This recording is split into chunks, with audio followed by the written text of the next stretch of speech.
everyone. Oh, sorry. No, Music was great. Everyone's All right. wondering, what are they talking about? What are they talking about?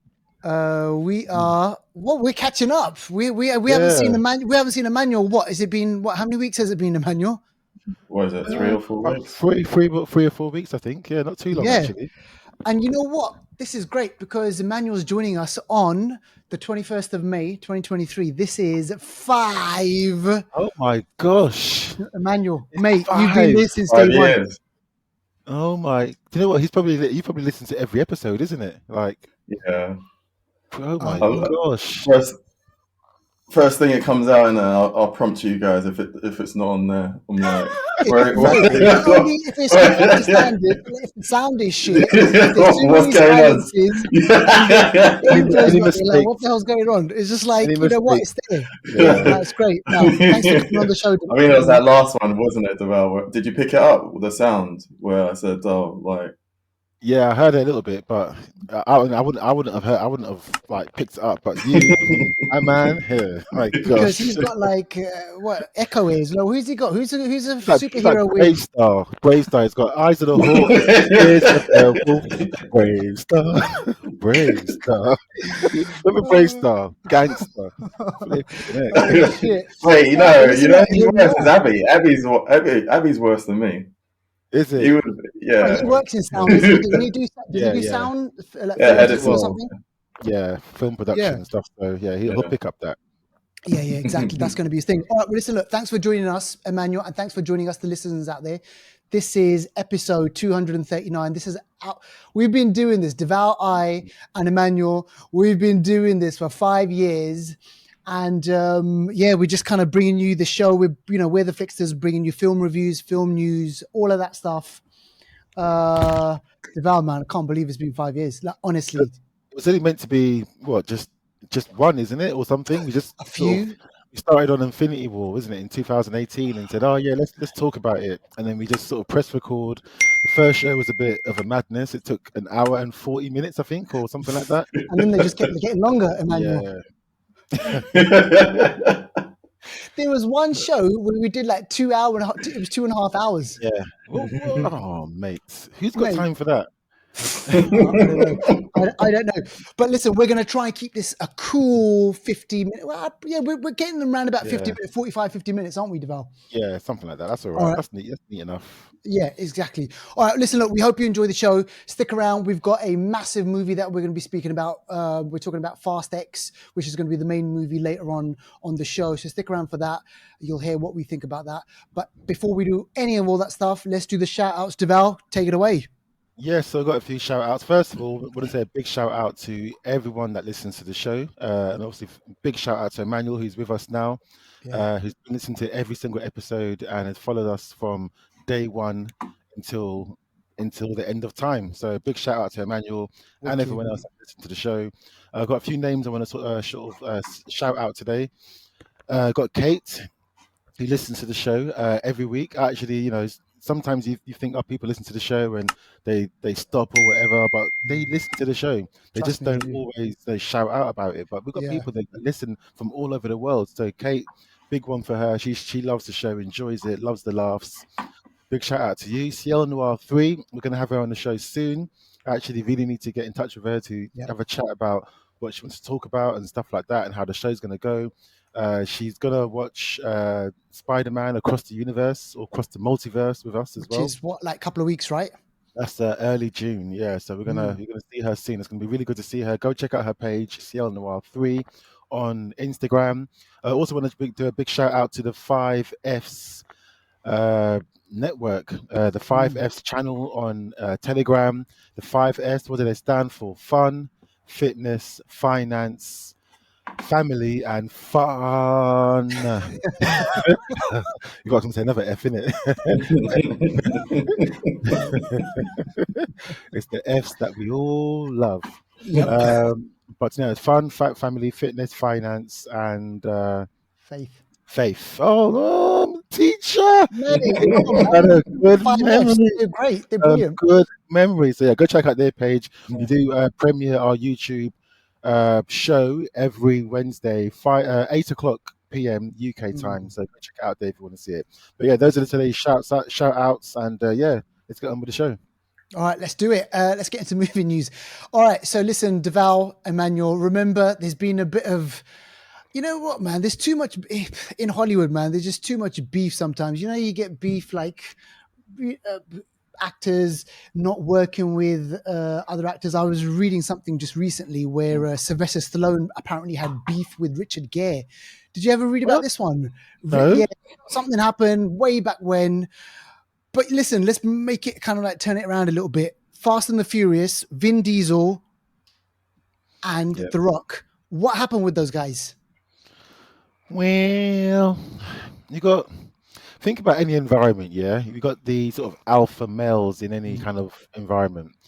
And in any environment, in any space, if you can't have too many alphas is just not going to work because there's not enough space for them to do their alphaing. You know what I mean? All them egos. Exactly, too many egos. So I think from what we've heard in the grapevine is that, Vin Diesel and The Rock, they had an issue with, who's the biggest boss, who's the biggest, who's got the biggest dick, maybe. And I think there was just friction from there. Obviously, there's things that we don't know about that we can never know about. You go with The Rock. So there's things that we'll never know about that may have actually happened. But end of the line is the last, I think it was the last Fast and Furious, or the last one that The Rock was in, basically. Yeah. The feud was so bad that they didn't share any physical scenes. That's mad. When I say that, any scenes where they were meant to be in the same room at the same time, it was shot very cleverly so that they weren't in the same room. They were separate, but it was edited together to make it look like they were in the same room at the same time. Yeah. So that's a feud that's been going on for a while, but I mean, going forward, what do you reckon with the Fast and Furious franchise? Yeah, I mean, I don't want to do some spoilers I'm going to talk about now, but we've heard that Vin Diesel, someone said that The Rock may, the feud may be over. Let's just say that. Let's just say that. Maybe we can confirm more when we talk about the film with you later. Right, we'll do that. Yeah, people make up. They do make up, especially when there's money involved. So listen, look, let's keep it kind of with the Fast and Furious. We've got a nice kind of Fast and Furious theme going on this week. So Vin Diesel. Listen, here's the thing, guys. I thought Fast X, silly me for thinking this, I thought this was going to be the final one. But no, what's going on, Deval? Because there's going to be more movies in this franchise. Yeah, I thought, and I don't know where I heard this a while ago, but I thought they were making 10 and 11. And that was going to be they were going to make it back to back and obviously release them, whenever they release them. But we thought 11 was going to be it. It was going to be 11 and done. But no, we're now hearing that this is like Fast X, Fast 10 is the first of a trilogy to then end it. So it's going to be 10, 11, 12. We're going to get a dozen. Oh my gosh. A dozen of these bad boys. So, I mean, do you want more? Emmanuel, do you want more of this? Oh my God. I think that just answers it, right? The non-verbal cues. Let's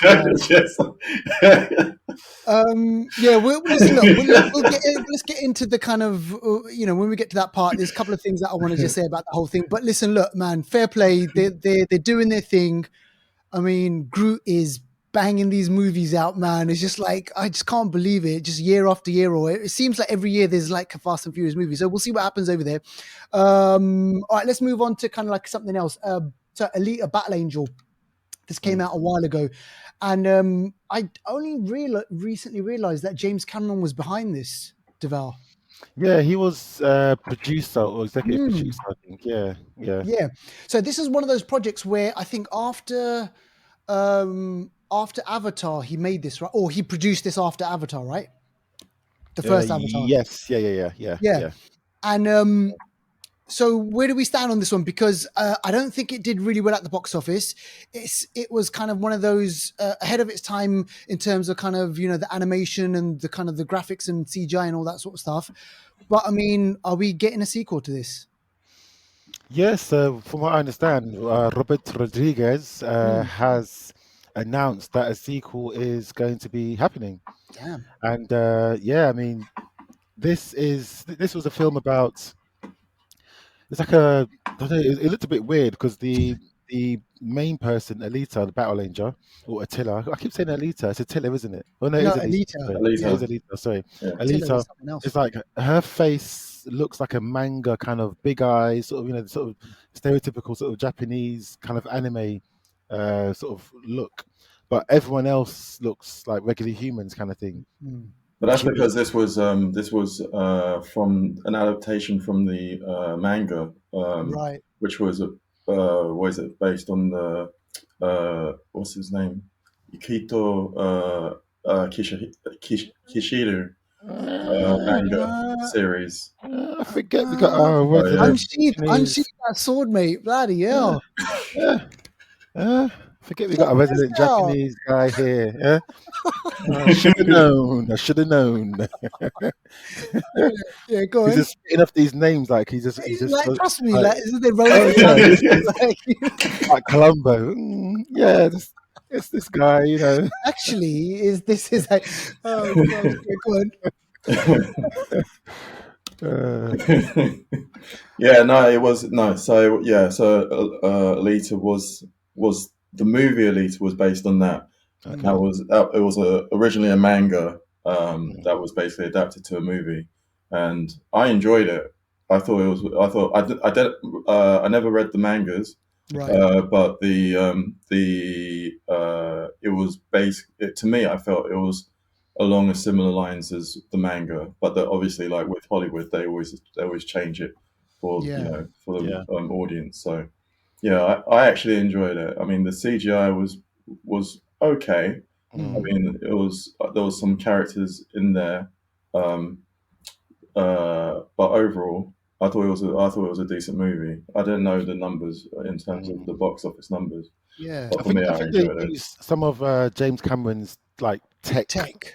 for for Alita's Attila. Why keep saying Attila for Attila's face, isn't it? Is it Attila? Yeah. Yeah, yeah, yeah. I think they used it for her face. So Yeah, there's Avatar's kind of tech. Also, yeah. Right. can you just clean something up for me, please? Because I always get this mixed up, and I think a lot of people do. But manga is the comic, Manga is the comic. anime is the cartoons. Yeah, Yeah, yeah. because a Right. lot of people say, oh, like they say manga cartoon, But they use it manga. interchangeably, like Oh, is that why? Okay. Oh, okay. All right. yeah. Okay. But yeah, if you're referring to this, the manga is the actual book. So Okay. Mm, All right. okay. So we're going to be seeing this. So Robert Rodriguez, he I liked his Sin City movies. Do you remember those ones? Mhm. He did Once Upon a Time Yeah. in Mexico, Yeah. Desperado. He was kind of behind those movies. I really like those Sin City, and you can kind of see, he's at the forefront of that kind of technology and everything. So yeah, this will be interesting. So we'll see what happens with that one. Yeah. I'm just trying to think. There isn't anything else that we can fit in there. Nah, that's it. Let's Next. move on. Now, I want to speak about this now. Deval, you've been watching everyone has been watching the show, and they've been watching this for a while now. But I know that Deval, you've just kind of started watching this. So this is Succession. This is this HBO? Yes, It is, right? HBO. And we Yeah. know that HBO, they make some decent shows. They kind of have great writers, great film directors on board, and great selection of actors. So just put me in the right direction. So it's about they're like a rich family. They're Yeah. trying to make it like what is it? A shady family? A rich family. They kind of. I think it's almost like like a portrayal of who's the media guy? What's his name? The Murdoch. Oh, Murdoch oh yeah, family, that's Yeah. I think Rupert it's like Murdoch. like the Murdoch it's kind of. family. Yeah, like the Murdoch family. This is kind of like that, but on sort of TV. So you Mm. got what's his name? The guy that played Wolverine's guy that put him in the adamantium in Yeah, 2002. Brian Cox. Brian Cox. Yeah, see, Yeah, everything goes back to Marvel. But Brian Cox, he plays Roy Logan Roy, and his actual name is Logan Logan. Roy. Where did that come from? Maybe it's Wolverine, but yeah, Logan Roy, and he's the dad. He's the mogul. He's the boss of the whole media franchise. He's got 4 kids, 3 boys, one daughter, and they all succession's about who's going to succeed Right. Logan Roy, because he's like 80 something, he's really old, and he's had a heart attack recently, so who's going to succeed him in the future.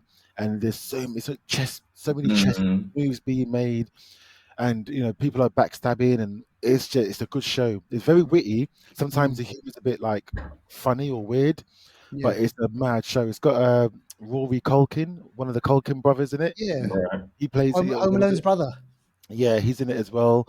You've got a few other people that you might So recognize. is this like a corporate version of Dallas or something? Yeah, kind of like, yeah. I was thinking about Dallas. And like, Exactly. In a nutshell, you could have just said that and just spared me all this. Yeah. A modern day version of Dallas, basically. Yeah, but it's a good show. 5 seasons are going to be it. I'm on season 3 right now, and it's decent. So yeah, worth a watch. All right, yeah, we'll check that out. And the other one that you've put on there, so this is new. This is I haven't seen the trailer for this, so I haven't heard anything about this. This is Malpractice. All right, tell us about this.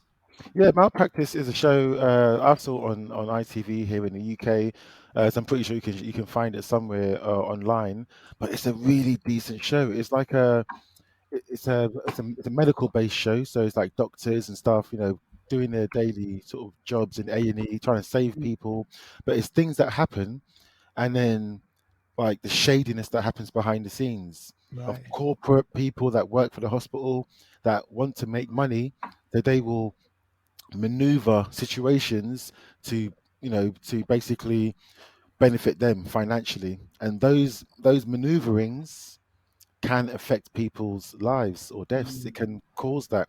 And this shows the story of a lady who herself just had some issues in the past, substance misuse and things like that, family issues, and she's working with another doctor to try and help people, but in a backhanded kind of way.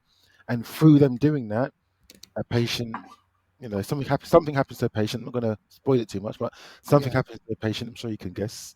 They die, yes, they die. And then that opens up an investigation, and they come in and investigate the situation, and and it's a good show. Only 5 episodes. Or is it based in the US? Based in the UK. No, it's based in the UK. UK, British based. The writer's actually from Ghana, because during the show, I heard some Ghana stuff going, and I was like, oh, they keep talking about Ghana. This patient's called Owusu. I'm like, wow, you don't usually find a Ghanaian influence in these British shows. Now, I did my research, and the writer and creator is from Ghana. So I was like, okay. Right, that's what you're doing there. So it's a really good show. 5 episodes, but really well acted, and it's worth a watch if you like that sort of cutting edge drama, medical. It's a bit like Line of Duty. Oh, Line of Duty. Line of Duty, which was a UK police show where they kind of investigated shady cops. It's kind of like that, because they're investigating shady, medical people. So, okay, all right. Sounds interesting. All right, I'll put that on the watch list. All right, let's do trailers, and let's speak about this one. So this is called The Creator.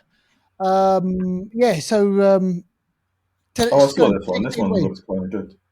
Yeah, this one's go on, Emmanuel. Let us know. Oh no, this is Deval. Yes, I mean, I put this on there, but this is The Creator, and this is starring Denzel Washington's son. John David Washington. Yeah, John David Washington. And this is a sci-fi film, like a post-apocalyptic sci-fi film. This is the future. This film is what Elon Musk is saying could happen to the world. AI, man. AI, artificial intelligence. Damn. And even that term alone, artificial intelligence. Why would you want intelligence to be artificial? Wouldn't you want real intelligence? But anyway, this is John David Washington, starring him. Is directed by Gareth Edwards. And Gareth Edwards did The Raid. Okay, the wrong Edwards. It's it's the one that done Rogue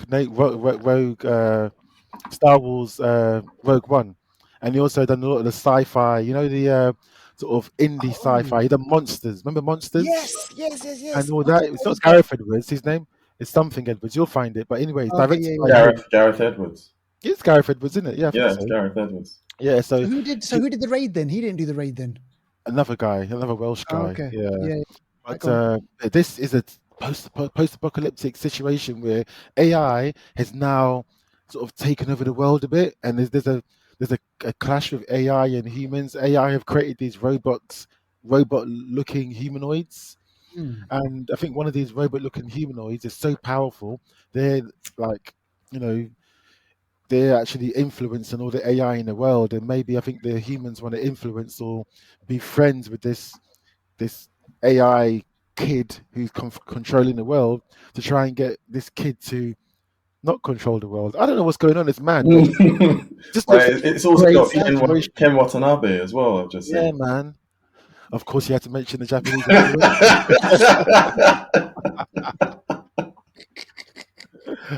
Oh my god! But he's gangster. We saw him in Godzilla, didn't we, a while ago? Yeah, He's been in a bunch of films. He's a good guy. Yeah. He's a good guy. But yeah, this seems like a What was decent that? film. Samurai. Oh, The Last Samurai. Last He was good Samurai. in Yeah, that. and it was in Yeah. Inception as well. Inception as well. Yeah. Yeah, he's good. He's a good actor. Yeah. So All yeah, right. it's post-apocalyptic, futuristic. It seems like what could happen if we don't look, if we don't wake up as a civilization, and take things in our own hands rather than rely too much on artificial intelligence. Yeah, man. So Flipping. What was it? Skynet. Yeah, exactly. Yeah. All right. Okay. Well, we'll watch that one, and then all right, the other one. Now, listen. This has come out.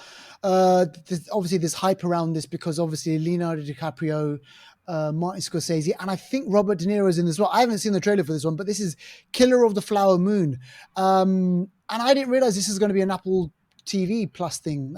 I'll tell you what, Yeah, Apple is doing well in terms of its productions. Yeah. So tell us about this one. Yeah, man. This one looks deep. I'm glad it's going to come on Apple because I'm gonna watch that as soon as it comes out. But yeah, Killers of the Flower Moon. Leonardo DiCaprio, Scorsese directing, De Niro, among others. This is based on a true story. This is based on a true story in America. Osage, is that in Oklahoma? Yeah, Oklahoma, 1920s. So this is the Osage Indian murders that took place in the 1920s in Oklahoma. Okay. Oklahoma was one of those. I mean, America as a whole, we know the history. Some people know the history, some people don't. Of people that were like who was there first and who came over and all that kind of history of America as I we know think it today. just in general, it's a lot of racial tensions, isn't there? Yeah, especially with like, the whole like Indians in America or indigenous, I should say. The term always changes, but I think it may be indigenous Americans. And First what people their now. places in America. So was that?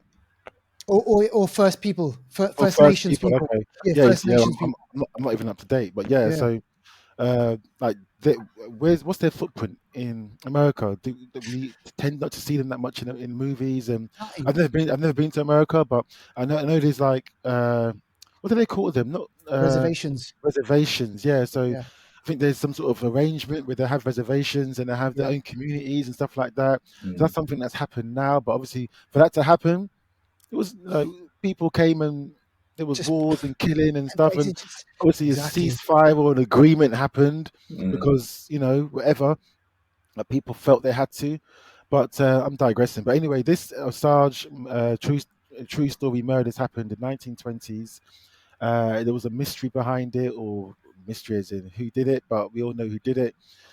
And this is going to take us through that story. I think Leonardo DiCaprio, from the trailer, it looks like he is sympathetic to the situation of the First Nation Americans, and it seems like he's trying to work with them. I think he has a love interest as well, who's also from that community. So I don't really understand so much what's going on, but there's a really clever part of the trailer, really clever, where Leonardo DiCaprio, and I think in the movie he's going to be narrating quite a lot, because I think in his movies sometimes he narrates and it sounds good.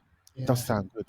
But there's a couple of shots where you see like older sort of mature white people, and they're all quite rich and affluent. They're standing in a group, a social setting, about 10 of them, and they turn around, look at the camera, and he says, "Can you see the wolf in this picture? Who is the wolf?" He says that a couple of them. It's all of them. A couple of times, and it's like, who is the wolf? Like, who's the person that is doing something bad? Perhaps, maybe he means that. He says that a couple of times in the trailer. Yeah. So it's like asking a question, and I want to find out the answer. So I think when this comes out I think it's September though. I think maybe earlier, but either way, when it comes out on Apple TV, I'm gonna watch it. It's decent.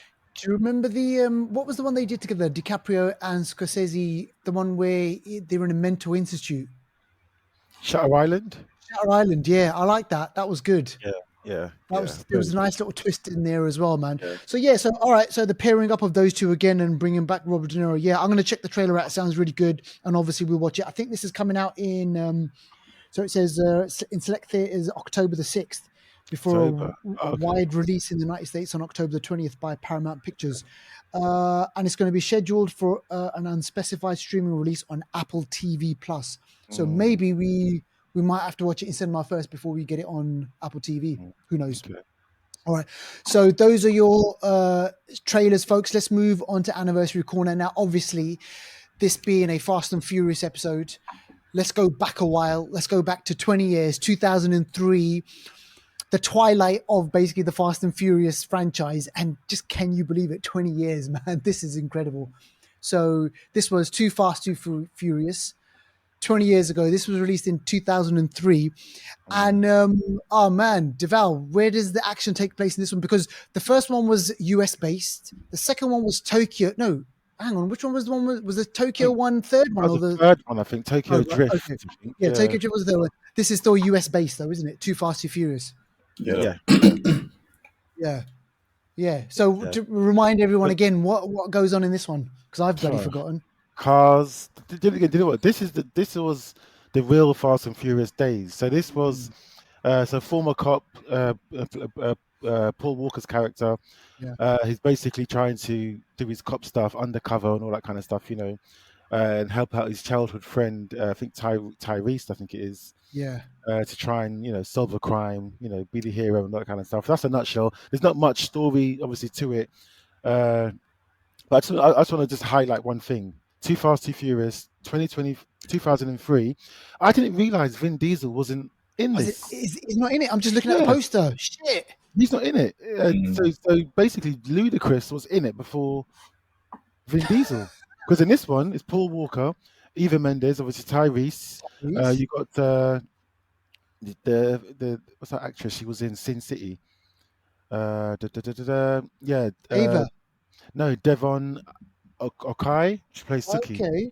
She's she's in. You'll see her face anyway. But yeah, you got all these people that were in it before Vin Diesel. I didn't realize that. Well, he didn't come in from the beginning because because before, I think it was the first one was the Fast and the Furious, and I don't think that one did well.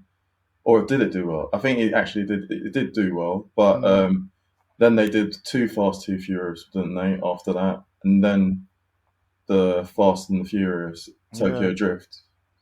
Yeah, I didn't realize that. I can't even remember when Vin Diesel came into it, but he's the main face of it now. And it's funny how Tyrese is he's like the Joker in it. He's like the comic relief. He's not even one of the main guys, but he started it.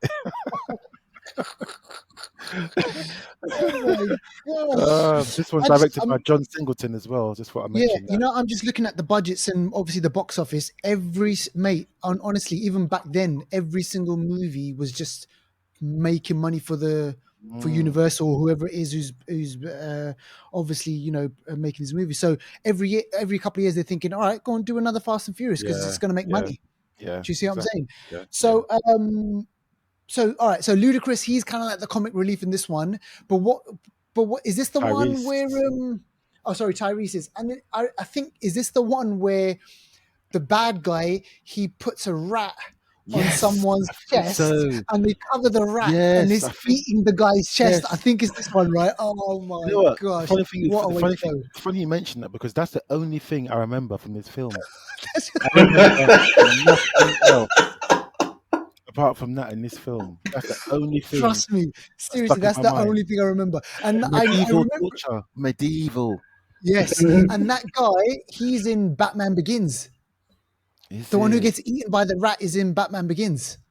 The corrupt cop. The shady cop, like a corrupt Gordon's, cop kind of the guy. corrupt cop. Yeah, that's that one. That's how I remember him. Yeah. All right, okay. So listen, if you haven't seen any of the Fast and Furious movies, then, I mean, yeah, man, you got to go back and watch these and just see where it all began. Because then after that's a marathon. You know what? I'll say start from 5, man. Start from Fast 5. That is the best one. That's where I switched on from. And The Rock came into it, and that's exactly. That's where the numbers actually made the most, isn't it? Because from Fast 5, to me, it was like between Fast 5 to the Fate and the Furious, which was was that 7, 8, 9? Yeah, 7 was Fate of the Fast and Furious, right? Yeah.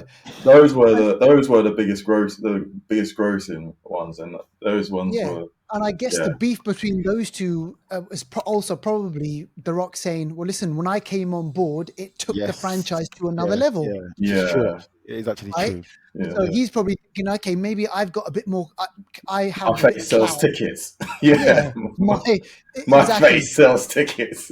And you know what? And this goes on to another argument for that is because they had a spin-off, Hobbs and Shaw. Yeah. So they went off and did all that. So it's funny that you should mention that now, Deval, from part 5, because let's get into kind of the film review of Fast X, because that part 5 leads directly into this. Like there is that definite connection, right, between the one in Brazil and in this one over here, because and they go back, don't they? So when this can I say something though? I think with Fast X, they had to pick it up. I think it was probably an executive decision, because that's where the numbers actually jumped, where Fast 5. And so in order to make sure that, this movie grosses, pick it up where it was making most money. That was a formula that worked.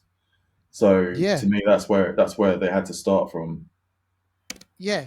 And listen, look, they had to bring in, there's got to be some sort of convoluted way for them to bring in Aquaman, Jason Momoa. And then we kind of get this, we see the beginning of that one, the one in the Brazil one. So we see kind of scenes. They start with spoiler alert for anyone listening as well. Spoiler. We're going to get into this whole kind of movie review now. So the opening moments of Fast X is the kind of that kind of heist that goes on in the one in Brazil, and then we see Paul Walker, we see kind of Vin Diesel. And then we're introduced to Jason Momoa's character, who's Dante, and he's the son of Reyes, who's the corrupt. Was he a corrupt copper or something? I think he was a criminal that was being investigated, wasn't he? Right. But he was funded by. I mean, he funded the police, and because remember, all the police were on his side. And Yeah. Because that's where they planned to do the heist, and then they basically stole the safe, and that was Fast 5, where they did the whole the car chase scene with dragging the safe. Don't get me wrong, that was, for me, that's when I probably started watching the movie. I was like, oh, actually, this is not bad. This actually, the one with The Rock in it, where they go to Brazil, they go in the favelas, they've got this kind of like great like kind of scene in there, like really bombastic kind of like, chase scene, a safe, smashing, tearing down the whole of like Rio. I thought that was all good. And then this one, we kind of get this introduction to Dante, right? So he's now in there, he's picking up, and he wants revenge from Dom because his dad's dead, right? Because the dad died, Reyes died, and now he wants revenge. All right, so here we are. We're in America. We're in so many different countries now, and I'm not joking. It's just really sometimes hard to keep up, like who's where and what's going on. They go London, they're in Portugal, they're in flipping. What other countries are they in? They're everywhere. Italy, Rome. Yeah, Italy, Rome. Brazil. Because that's where all the physics was all defied, isn't it? Exactly. So if you're looking for a movie which, like, great locations, beautiful people, fast cars, like, basically this has got it, right? This has all got it. And then on the flip side of that, it's also a movie where you've got to think to yourself, how is this even possible? How is that even going to work? Like, scientifically speaking, how does this even work, right? And what's the expression? Suspend all disbelief. suspend all disbelief. Said it on the show before. Just... This is a movie where you just got to leave your brain at the door and just go for the ride. And a part of me was like watching the movie and I'm like, this is absolutely ridiculous. It's absolutely ridiculous. But then at the same time, I was thinking, you got to give them props, man. How the hell that they managed to put all this shit together? So on one side, I'm like, oh my gosh, I was laughing out loud. Like I'm not even joking. I was laughing at the silliest of things. And then I'm like, shit, man, they've got balls. Vin Diesel, he's a producer. He's managed to put all this shit together. But in terms of plot, man, oh my gosh, where are we with this? Emmanuel, I want to hear Emmanuel's take. Like you said, I think the point of it is if you're like me, who kind of like watches the movie and you pick up quite easily details where, hold on, this doesn't make sense. You're going to be like me, where afterwards I went with a friend and afterwards I said, look, don't talk to me because I don't want to discuss the movie. There's too many things in there where it defies physics, laws of gravity, everything, right? But I have to admit, I feel like they actually are, like, they acknowledged the ridiculousness of it, but what they did well is they played with all of the tropes that was made the previous movies between five and the Fate of the Fast and Furious, between 5 and 7, that worked. So they had the action in there, they had the the suspense. They got Jason Momoa. He was great. They had to have Jason Momoa in this because the way I'm pretty sure he said, I'm going to play this like the Joker.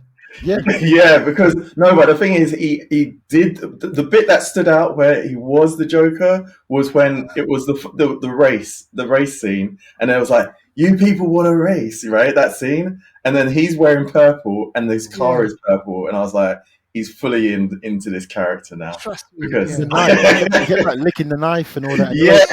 Like this. Yes, and he's like, he's doing that thing, and like that was City of God. That reminded me of City of God. You know that Brazilian film, which reminded me of that.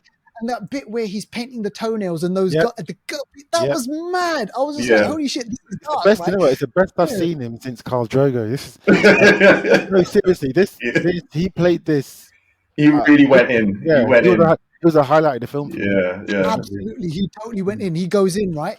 So you've got him as the big bad, but then you've got like what's her name? Atomic Blonde. What was her name again? She's back again.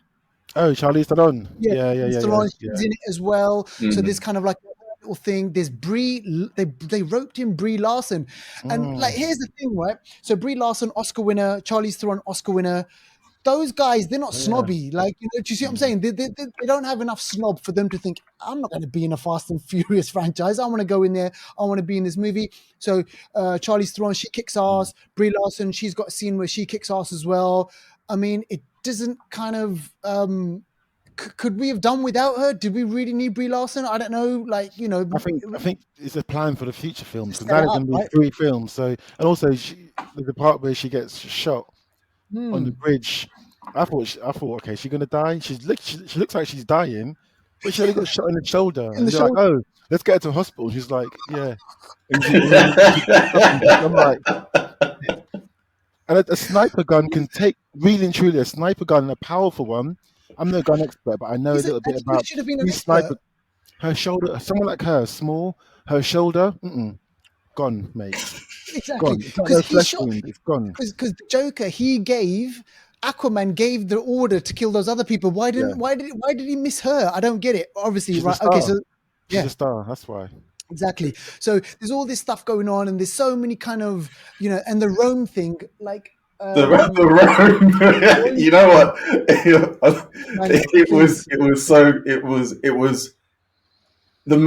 The movie was like, it is so ridiculous Yeah, but I have is. to give props because they've still got my attention here. An atomic bomb. The atomic bomb, but it's not even that. It's everything about it. It's like what is it? Who's the techie guy in the movie? You got Ludacris, and Ludacris, right? You've got Miss Sunday from Game of Thrones as well. Yeah, yes. you got them two, right? And they basically got into this van, and then he looks at the bomb and he's like, "Oh my god!" And he just spits out the specs on this bomb. And it's like, what do we do? And the physics. This is the bit that I was just like, hold on, no, this doesn't make no sense, right? But I know. I don't. But the momentum of this bomb when it gets released out of the lorry, it's able to bounce off alleyways in the wall against the walls, but has the momentum to physically go through and split a bus in half. And I was like, no, I'll do one better. There's one bit, right, where it's rolling down the hill or whatever it is, right, and it's just about to knock off a lady. It's just about to knock out a lady. Vin Diesel bumps into it. And oh my god, this is like pinball. This guy in the car, he is unstoppable. Exactly. This is absolutely I'm sure him in that car, he could have taken down Thanos. Who knew? This is the reason why I think they actually do take the piss out of themselves, because when on the dam, when you think it's all over, and then Jason Momoa does his excellent speech, and then he goes, "One thing you forgot." You left with me with my car, and I was like, of course, because that car is indestructible. He takes one. How did he know? That damn scene. I mean, first, this is those spoilers, isn't it? Because the two trucks come together to crush him. Yeah. And obviously, Jason Momoa would have planned for them to die there. Yeah. But he also planned for them not to, because he had bombs afterwards. Exactly. That were going to come off afterwards. Yes. So he knows he's not going to die anytime. Also, I don't know if you noticed this year. I don't know if you noticed this, but after they fell into the water with the car and all that, they both came out of the water. The sun was dripping wet. Yeah, dripping wet. Vin Diesel's face was. He wasn't. It was like a true. What's it called? That's Arnold Schwarzenegger. Last action hero moment. Yes. Yeah. Last action hero moment. It's like the guy's face was dry. I was like, why is his face so dry? And the sun's dripping. Like, what's going on? I just didn't get it. Talking about the sun. Did you notice his reaction to every? It was making me laugh. He had one reaction. It was just like every single time. He deserves an Oscar just for his facial expressions. And also, they roped back in what's his name, Peacemaker. I was like, this is just an extension of Peacemaker. He was just a babysitter in that movie. I thought he was shady as well. No, he wasn't. Before, like in the previous one, he was a menace. He was out to kill. But now he was Peacemaker. It's like, if you notice as well, the whole cast is DC Marvel. Literally. DC versus Marvel. Everyone, pretty much. But you know what, man? I got so bored of Tyrese. I'm telling you, it wasn't even funny. Yeah. Like, seriously, Ludacris, he was funny because he was like his put downs and everything. So I was just like, please. And then they brought in Pete Davidson. That whole scene in London, like, I was just like, man, this is just, honestly, they're stretching. They were really, really stretching, right? So celebrities that can get on camera. Because last time you had, what's her name? Cardi B was in one of them last time in the truck. Yes. Yes, yeah, exactly. Yeah. Jason Statham, he's back in this one again, and Helen Mirren is back in it as well. So obviously, like Deval was saying, and what these guys are saying over here is like, so for part 11, everyone literally who's ever been in the Fast and Furious franchise is going to be in there. And massive spoiler right at the end, before we get to the main one, before we get to the end credit scene, Gal Gadot. Oh yeah, shit. Yeah, I forgot. But no one dies. Yeah, no, but hold on. She's not the only one who got resurrected. Han was the first one. She didn't die then. No one dies. No one dies. No one dies. The only one I can't bring back is Paul Walker. Because in real life, obviously, the sad case of what happened with him. But it's like, No one dies in this. No one. No one. No, but so in which movie did she die? Supposedly die? I can't remember, man. I can't remember, but she died in like a plane. I think it was a plane involved or something. No, she fell back. It was a plane, but she fell back, didn't she? And was that six or seven? She must have died. I don't know. And then but yeah, so she was supposed to. Yeah, she. But then again, you know what? She is Wonder Woman, so a little fall isn't going to kill her, is she? It's going to go. Yeah. So how did Charlize Theron? Because she's supposed to be in some maximum security black site, like underground. How did she? You're asking silly questions. All she's got to do is go, and she's out. I know. How does she want to have access to stuff? See what they've done to us now. We're actually arguing about all the details. You're not supposed to argue about the details. You're supposed to leave the brain at the door. It's true. because the fight she had with Michelle Rodriguez was so pointless. They're both trying to get out. Michelle Rodriguez says, "How much time do we have? Okay, time for a fight." No, because that was the cue. Because it was like, hold on, we've missed something in the formula. We need a fight. Didn't need to fight. So how long do we have to escape? 4 minutes. Okay, long enough. And then let's have a fight here. Yeah, so that's the thing. So look, Gal Gadot is going to obviously be in the next one. So they're bringing them all back together again, and then she's in a submarine, and then by the end of the movie, obviously the family is kind of safe. You're kind of safe apart from a Peacemaker. We don't know if Peacemaker made it. Do you know what? You're probably right. We saw him get blown up, but he'll come back. He'll come back. Yeah. I bet you there's a cutaway scene where he jumped out and he survived. Yeah. He's going to be jump out of cars and they're fine. You jump out of a car, going 30 miles an hour. You could break bones, let alone the high-speed chase jump outs these people are doing. Kid jumping from his car into the other car. Emmanuel, come on, man. How is this even possible? He was flying. There was a moment he was flying. And I'm not joking. It was like almost like flying through the air.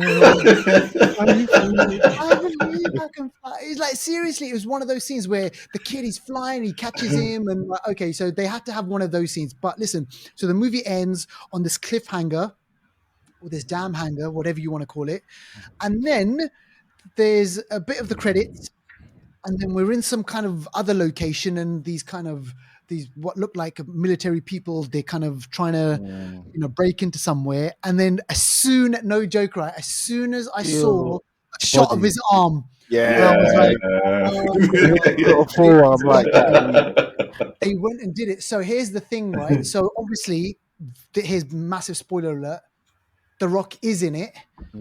Dante is after The Rock as well, because apparently he's the one who pulled the trigger and killed his dad, right? And so yeah, man. So the Familia's back together again. Dante's after everyone. You know what? For one guy, he had a lot of leverage. My man, you know what? I think he learned from the Jigsaw Killer or Saw. No one else has organized shit like this. Yeah, like organized everyone's parents, loved ones to be organized this, that. My man just shows up and it's done. It's like, how is he doing this? Cypher security just turned on. And then he killed the guy who didn't have any family. He didn't even have a dog. Yeah. He just killed that guy. Yeah. He just stabbed him. So, all right. So look, going forward now. So Fast 11. It's out in 2 years. It's out in a couple of years' time. So they've got to figure out, obviously, schedules and whatnot. So more than likely, that gives them enough time to work out. Right, okay, is The Rock going to be in the movie? Is Jason Statham going to be in the movie? Bring those guys together again. Oh, definitely. Statham only came in for a little bit. He packed his bags and he was off somewhere. He's basically on his way to Fast 11. That's what he's doing. Because the mum, apparently he's on the hit list. So they're all on the hit list. And Jack Reacher, he's kind of like part of that guy's massive as well, man. That guy's huge. So Jack Reacher's involved. So it's going to be those guys against the Fast family. But which other villain can they pull out of it? Because there's got to be one more villain. Oh, what was it? Brixton. Idris Elba. Isn't he dead though? What? Come on now. We've just learned that. Yes. They could bring back the villains against all the because anyone who becomes a villain gets converted and joins the family. The man that done the rat trick, he'll come back. The rat will come back, mate. Talking about Rat Catcher was in this. She was good. Yeah, she was I good. bet you they'll bring in the guy from Tokyo Drift. Oh yes, he's going to be back for sure. Yeah, they'll bring them all back seriously as one little kind of cameo or some sort of thing. Like, all right. So, finally, where does this stand on the whole kind of? Where are we? I'll be honest. I'll be honest. This one, like, I liked Fast 5. Was crazy action. It was mad, but because The Rock was in it, it kind of hyped it for me. It was cool. This one for me, it's the best villain I've seen in any Fast movie. It's one of the best villains. I enjoyed the villain more than the movie itself. He held the attention. His campness, his unpredictability. Seeing him do something different that I haven't seen him do before, I enjoyed it for that. So as long as he's in it again and he doesn't go over the top, but I'll enjoy. I think this one for me stands higher than some of the other ones just because of the villain. And did you notice, like, with the one with The Rock, what was the one where he's pulling the helicopter with The Rock? Have you noticed the kind of this film is ridiculous. Don't get me wrong, but did they tone it down a bit more than the other ones? No, I don't think so. No. The one from Dubai. Because the two helicopters, one car. Yeah. Come on, that's 2 girls, 1 cup. I mean, that's more realistic. Okay, the space, man. You can't get more over the top than being in space. Jesus, please. Also steering in space, don't forget. We know physics in space. You can steer and turn. So listen, look, it is ridiculous, and obviously, if you watched the movies from the beginning, then go out and watch this one. But we're going to get 2 more apparently. No. Whether you like it or not, it's happening. No, you know what? Have you ever had one of those high streets where there's one shop that always says it's the last bargain sale, but it never closes. It's always the last bargain sale. That's what this franchise is for me. And and they brought in the grandmother Abuelita. Her name was Abuelita in the cast. Abuelita. What happened to her? Like, why didn't they? And what happened to Scott Eastwood, Clint Eastwood's son? He jumps out of the truck and that was it. We don't see him again. 11. Too many mouths to feed in this film. They'll come back. Right. So just to let you guys know, this is on. What is this on Rotten Tomatoes? 54%. What is it on IMDb? I don't know. I can't see on IMDb. IMDb probably be about 6, I reckon. I reckon so. Yeah, probably be about 6. Yeah, 6.4. 6.4, which actually, oh my gosh, it's about right. Yeah. All right. It's about right. All right. Well, then listen. Look, that is it, folks. That is the movie of the week. We hope you enjoyed the show. We hope you enjoyed the episode, and stick with us because we're going to be bringing you more movie reviews. We've got I'm pretty sure there's what's big coming out next week, Deval? Well, this Hypnotic is coming out with Batman. What's his name? Oh my gosh! And we also got The Flash as well. Matt Damon's friend. Batman. Oh, Ben Affleck, Ben Affleck, So Hypnotic, that film looks kind of interesting. That's coming out next week. Week after that, then it's Spider-Man across the Spider-Verse. Then we've got the big one, The Flash. Book tickets now. The Flash is on the 16th of June, I think it is. Yeah, The Boogeyman is coming out around about that time as well. If you guys are going to watch that, I'm not sure, but also what's coming out on the 16th of June is No Hard Feelings with Jennifer Lawrence, a comedy. Yes. Which actually I saw 2 days ago in advanced screening. But I can't talk about it. There's a trailer. We spoke about the trailer and it's funny. We do see her fully Starkers. Is it? Mad. Fully Starkers. It's mad, yeah. Okay. Funny scene. All right. Yeah, all right. We'll speak about that. The Kate and the Bush, like everything. All right. Okay. So there's a few movies. Cool. Was that? Well, I got a question. Do you think this Fast X is going to gross over 340 mil? Yeah, definitely. Yeah, I think. Yeah, definitely. That's not a question for me. Yeah. Definitely. They always do well, man. Emmanuel, there's just something about these movies. Oh, by the way, before the film started for your screening, did you get a Mission Impossible thing? Yeah, I got that. The trailer. Yeah. So basically, it was kind of like Tom Cruise, how they did this one stunt scene for the whole Mission Impossible, which is going to be coming out in July, I think. Did you guys get that? It was this No, I whole didn't get that. thing. What the one where he jumped off the cliff, or Yeah. They showed all of that whole thing. I was like, shit, wow. Oh no, I didn't show that. Not before the film. Not for me. No. Okay, no. yeah. For me they did, and obviously they made the Flash. You know what, guys? I'm really looking forward to the Flash. I'm hype surrounding this movie. Yeah, I heard it's good. It's good. Even Stephen King has seen it, and he said he's not a superhero fan, but he loved the damn thing. Okay, say no more. Yeah, say no more, man. All right. Well, listen, Emmanuel, thanks again for joining us on the start of our 6th year of doing the Flixters. Deval, thank you so much, bro. We've been doing this for a while now. Let's keep going. And thanks to the people listening who are downloading, who is Emmanuel. Exactly. Not just me. No, thanks a lot, guys. And we hope you enjoy the show. And we'll see you on the next one. All right. Peace out. Peace. One. Oh, sorry. No,